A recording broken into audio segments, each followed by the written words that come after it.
people, 2 months to harvest. Shown here is Bishop Duker examining one of the cotton balls. Cotton, I have learned, has more enemies than the diseases which afflict people. We had 2 men working full-time in the fields from the day it germinated until after the stalks were burned following the harvest.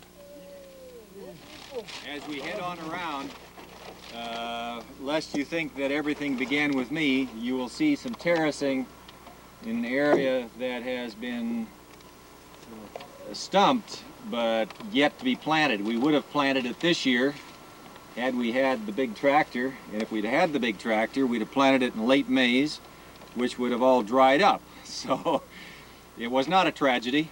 But anyway, you'll see the terracing, which means that this has been planted a long time ago, and we're just now reclaiming it. A lot of what's happening on the farm is we're reclaiming things that have been done.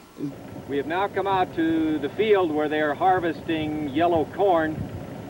But before we talk about that, I want to present medals to 2 of the workers who were the best at picking cotton this year. The cotton harvesting began in April, and we concluded that in late May. We picked 35 bales of cotton, and in my hands I have a gold and a silver medal. The gold medal says 26,4 kgs a day.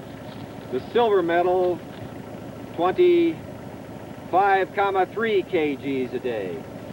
Makorokoto.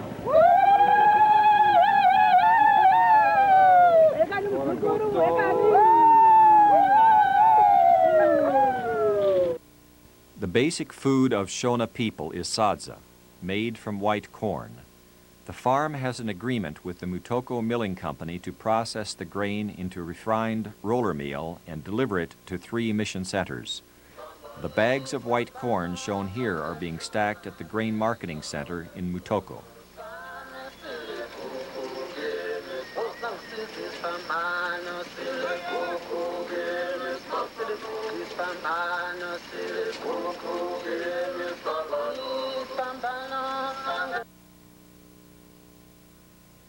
One of my final contributions as farm manager was to borrow money for the construction of domes for the milk bulk tank and the families of the dairy manager, Noah Mafuta, and the beef manager, Livingston Kangara.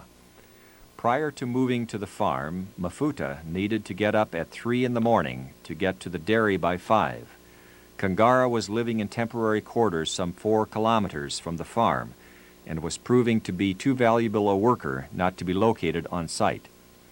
A firm from Marandera, called Doma Style, completed the work in 1 month's time.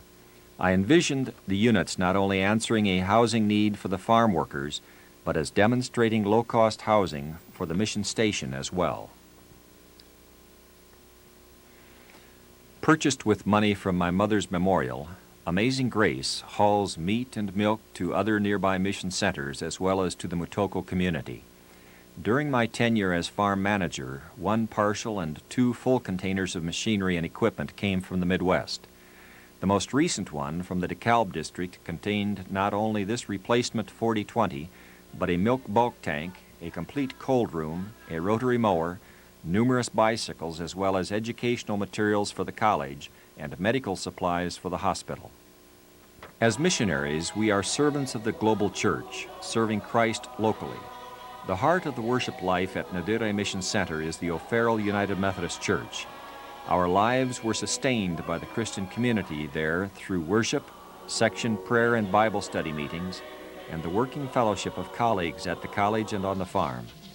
Central to the nurturing life of the United Methodist Church of Zimbabwe was the revival meeting.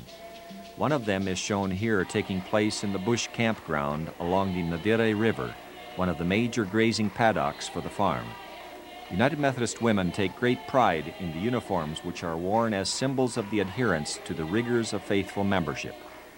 The outreach ministry of Nyadire Mission Center includes the training by the hospital of nurses who fulfill such a critical role in medical care in remote areas of the region.